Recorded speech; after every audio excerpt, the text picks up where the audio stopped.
26 ವರ್ಷಗಳ ನಂಬಿಕೆ, ಲಕ್ಷಾಂತರ ಸಂತೋಷದ ಮದುವೆಗಳು. ಕನ್ನಡ ಮ್ಯಾಟ್ರಿಮನಿ ಡೌನ್ಲೋಡ್ ಮಾಡಿ. ನೈಸ್ ವಿಚಾರವಾಗಿ ಸಾಕಷ್ಟು ಗೊಂದಲಗಳಾಗ್ತದೆ. ಅಲ್ಲೋಗಿ ಜನರು ಕೇಳಿ ಗೊಂದಲ ಇಲ್ಲ.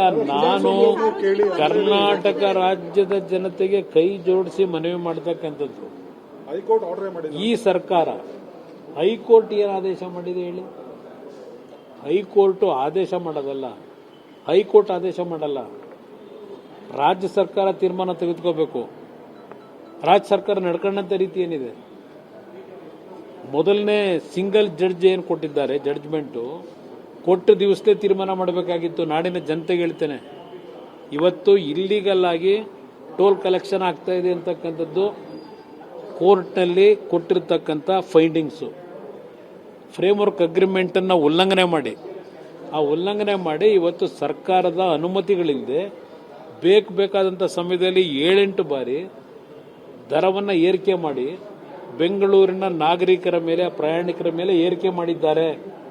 ಇದು ಹೈಕೋರ್ಟ್ನಲ್ಲಿ ಸಿಂಗಲ್ ಬೆಂಚು, ಡಬಲ್ ಬೆಂಚ್ನಲ್ಲಿ ಕೊಟ್ಟಿರ್ತಕ್ಕಂಥ ಆದೇಶ.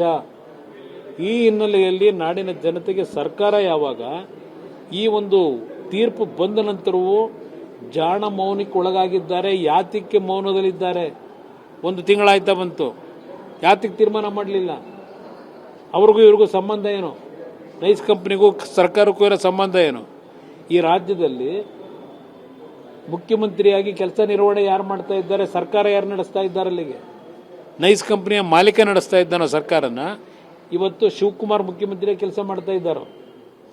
ಇದನ್ನು ನಾನು ಕೇಳಲಿಕ್ಕೆ ಬಯಸ್ತೀನಿ. ಅದರಿಂದ ನಾನು ನಾಡಿನ ಜನತೆಗೆ ಹೇಳ್ತಾ ಇರೋದು, ಕೋರ್ಟ್ ಕೊಟ್ಟಿರ್ತಕ್ಕಂಥ ತೀರ್ಮಾನ ಇದು ಫ್ರೇಮ್ವರ್ಕ್ ಅಗ್ರಿಮೆಂಟನ್ನು ಉಲ್ಲಂಘನೆ ಮಾಡಿ ಹಣ ಸಂಗ್ರಹ ಮಾಡಿ ಕೋಟ್ಯಾಂತರ ರೂಪಾಯಿ ಮಾಡಿದ್ದಾರೆ. 2,000 ಕೋಟಿ ಹತ್ತತ್ರ ಹಣ ಸಂಗ್ರಹ ಆಗಿದೆ.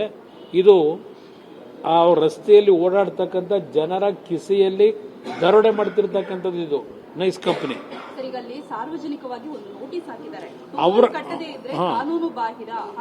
ನಾನು ಹೇಳ್ತೇನೆ, ಅವ್ರು ಏನೇ ನೋಟಿಸ್ ಹಾಕಿರಲಿ, ಸುಪ್ರೀಂ ಕೋರ್ಟ್ನ ಆದೇಶ ಏನಿದೆ ಅದನ್ನ ನೋಟಿಸ್ ಬೋರ್ಡ್ ಹಾಕಕ್ಕೆ ಹೇಳಿ. ಸುಪ್ರೀಂ ಈಗ ನಾನು ನಾಡಿನ ಜನತೆಗೆ ಹೇಳ್ತಕ್ಕಂಥದ್ದು, ಸುಪ್ರೀಂ ಕೋರ್ಟ್ ಆದೇಶ ಏನಿದೆ ಆ ಆದೇಶ ತೆರವುಗೊಳಿಸದೇ ಇರೋವರೆಗೆ ನೀವು ಕಟ್ಟಲೇಬೇಡಿ. ಇವತ್ತು ಸರ್ಕಾರ ಜವಾಬ್ದಾರಿ ಇದೆ. ಇವತ್ತು ಸರ್ಕಾರ ಇಮ್ಮಿಡಿಯೇಟ್ ಆಗಿ ಇವತ್ತು ಆ ಟೋಲ್ನ ಕಲೆಕ್ಷನ್ ಮಾಡ್ತಿರೋದನ್ನ ನಿಲ್ಲಿಸಬೇಕಾಗಿತ್ತು. 2016 ಇದೇ ಸದನ ಸಮಿತಿಯ ಅಧ್ಯಕ್ಷರಾಗಿ ಜಯಚಂದ್ರ ಅವರು ಕೊಟ್ಟಿರ್ತಕ್ಕಂಥ ವರದಿ 2016, 10 ವರ್ಷ ಆಯಿತು. ಈ ಸರ್ಕಾರಗಳು ಇವತ್ತು ಸಹ ಆ ವರದಿಯನ್ನು ಅನುಷ್ಠಾನಕ್ಕೆ ತರಲಿಲ್ಲ. ಅವತ್ತು ಹೇಳಿದ್ದಾರೆ ತಕ್ಷಣ ನಿಲ್ಲಿಸಬೇಕು ಅಂತ ಹೇಳಿ. ಸದನ ಸಮಿತಿ ಜಯಚಂದ್ರ ಅವರ ಅಧ್ಯಕ್ಷರಲ್ಲಿ ಕೊಟ್ಟಿರ್ತಕ್ಕಂಥ ವರದಿ. ಯಾತಕ್ಕೆ ನೀವು ಟೋಲ್ ಕಲೆಕ್ಷನ್ಗೆ ಪರ್ಮಿಷನ್ ಇನ್ನೂ ಕೊಟ್ಟಿದ್ದೀರಿ? ಯಾವ ಆಧಾರದ ಮೇಲೆ ಕೊಟ್ಟಿದ್ದೀರಿ?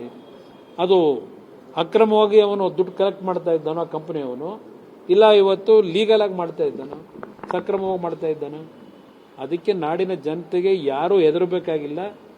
ಯಾವುದೇ ರೀತಿಯಲ್ಲಿ ಇವತ್ತು ಆ ಟೋಲ್ ಕಲೆಕ್ಷನ್ ಮಾಡತಕ್ಕಂಥದ್ದಕ್ಕೆ ಇವತ್ತು ಫ್ರೇಮ್ವರ್ಕ್ ಅಗ್ರಿಮೆಂಟ್ನ ಏನು ಜಾರಿಗೆ ತರಲಿಲ್ಲ. ಸರ್ಕಾರದ ಅಧಿಕಾರಿ ಪ್ರಿನ್ಸಿಪಲ್ ಸೆಕ್ರೆಟರಿ ಕೋರ್ಟ್ ಮುಂದೆ ಹೇಳ್ತಾರೆ 111 ಕಿಲೋಮೀಟರ್ಗೆ ಇವತ್ತು ಕೇವಲ 5 ಕಿಲೋಮೀಟರ್ ರಸ್ತೆ ಕೆಲಸ ಮಾಡಿದ್ದಾನೆ ಅಂತ ಹೇಳಿ. ಫ್ರೇಮ್ವರ್ಕ್ ಅಗ್ರಿಮೆಂಟ್ನಲ್ಲಿರೋದು 111 ಕಿಲೋಮೀಟರ್ ರಸ್ತೆ ಮಾಡಿ 5 ಟೌನ್ಶಿಪ್ಗಳ ರಚನೆ ಆಗೋವರೆಗೆ ದುಡ್ಡು ಕಲೆಕ್ಟ್ ಮಾಡೋಂಗಿಲ್ಲ. ಟೋಲ್ನ ಇಲ್ಲಿವರೆಗೂ ಮಾಡಿರೋದೇ ಕಾನೂರು ಬಾಹಿರ. ಆ ಹಿನ್ನೆಲೆಯಲ್ಲಿ ಅವ್ರು ಏನು ನೋಟಿಸ್ ಬೋರ್ಡ್ ಹಾಕೊಂಡಿದ್ದಾರೆ, ನಾವೇನಾದರೂ ದುಡ್ಡು ಕಟ್ತಾ ಇದ್ರೆ ಕಾನೂನು ಕ್ರಮ ತೆಗೆದುಕೊತೀವಿ ಅಂತ ಹೇಳಿ ಜನತೆ ಇವತ್ತು ಹೆದರಬೇಕಾಗಿಲ್ಲ. ಈಗಲೂ ಸಹ ಹೇಳ್ತೇನೆ, ಈ ಸರ್ಕಾರ ಅವ್ರ ಜೊತೆ ಏನು ಶಾಮೀಲಾಗಿದ್ದಾರೆ, ಸರ್ಕಾರದ ಜವಾಬ್ದಾರಿ ನಿರ್ವಹಣೆ ಮಾಡ್ತಕ್ಕಂಥದ್ರಲ್ಲಿ ಈ ಸರ್ಕಾರ ಜವಾಬ್ದಾರಿ ನಿರ್ವಹಣೆ ಮಾಡ್ತಾ ಇಲ್ಲ. ಆ ಹಿನ್ನೆಲೆಯಲ್ಲಿ ನಾಡಿನ ಜನತೆ ಆ ರಸ್ತೆಯಲ್ಲಿ ಓಡಾಡ್ತಕ್ಕಂಥವ್ರು ನೀವು ಕಾನೂನನ್ನ ಕೈಗೆತ್ಕೋಬೇಕು ಅಂತಕ್ಕಂಥದ್ದನ್ನು ಮನವಿ ಮಾಡ್ತಾರೆ. ಯಾವ FIR ಮಾಡಿದ್ರು ಹೆದರಬೇಕಾಗಿಲ್ಲ. ಯಾರು ಜನರಿಗಿಂತ ಆ ಕಂಪನಿ ದೊಡ್ಡದಲ್ಲ, ಜನರಿಗಿಂತ ಸರ್ಕಾರ ದೊಡ್ಡದಲ್ಲ. ಇವತ್ತು ಪೊಲೀಸ್ ಇಲಾಖೆ ಇರೋದು ಕಾನೂನು ಬಾಹಿರ ಚಟುವಟಿಕೆ ನಡೆಸ್ತಕ್ಕಂಥದ್ದನ್ನು ನಿಲ್ಲಿಸಬೇಕು.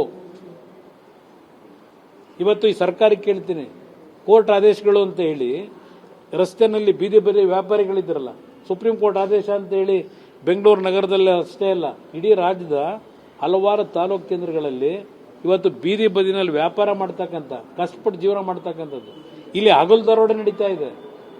ಕಾನೂನು ಬಾಹಿರವಾಗಿ ಅಕ್ರಮವಾಗಿ ದುಡ್ಡು ಸಂಪಾದನೆ ಮಾಡ್ತಾ ಇದ್ದಾರೆ. ಅದರ ಬಗ್ಗೆ ಈ ಸರ್ಕಾರಕ್ಕೆ ನಿಲ್ಲಿಸ್ತಕ್ಕಂಥ ಯೋಗ್ಯತೆ ಇಲ್ಲ. ಆ ಬಡವರು ಎರಡೊತ್ತು ಊಟಕ್ಕೆ ಕಷ್ಟಪಟ್ಟು ಸಂಪಾದನೆ ಮಾಡೋರನ್ನ ಖಾಲಿ ಮಾಡಿಸ್ತೀರಿ. ಇದರ ವಿರುದ್ಧವೇ ನಾನು ನಾಡಿನ ಜನತೆಗೆ, ಆ ರಸ್ತೆಯಲ್ಲಿ ಹೋಗ್ತಾ ಇರ್ತಕ್ಕಂಥ ನಮ್ಮ ಯುವಕರಿಗೆ ಪ್ರತಿಯೊಬ್ಬರಿಗೂ ಹೇಳ್ತಾ ಇರ್ತಕ್ಕಂಥದ್ದು, ಯಾವುದೇ ಕಾರಣಕ್ಕೂ ಈ ಸರ್ಕಾರ ಅಗಲದರೋಡೆ ಮಾಡಲಿಕ್ಕೆ ರಕ್ಷಣೆಯನ್ನು ಕೊಡ್ತಾ ಇದೆ. ಇದರ ವಿರುದ್ಧ ಧ್ವನಿ ಎತ್ತಬೇಕು ಅಂತಕ್ಕಂಥದ್ದನ್ನ ನಾಡಿನ ಜನತೆಗೆ ಹೇಳ್ತಾ ಇದ್ದೇನೆ. 26 ವರ್ಷಗಳ ನಂಬಿಕೆ, ಲಕ್ಷಾಂತರ ಸಂತೋಷದ ಮದುವೆಗಳು. ಕನ್ನಡ ಮ್ಯಾಟ್ರಿಮನಿ ಡೌನ್ಲೋಡ್ ಮಾಡಿ.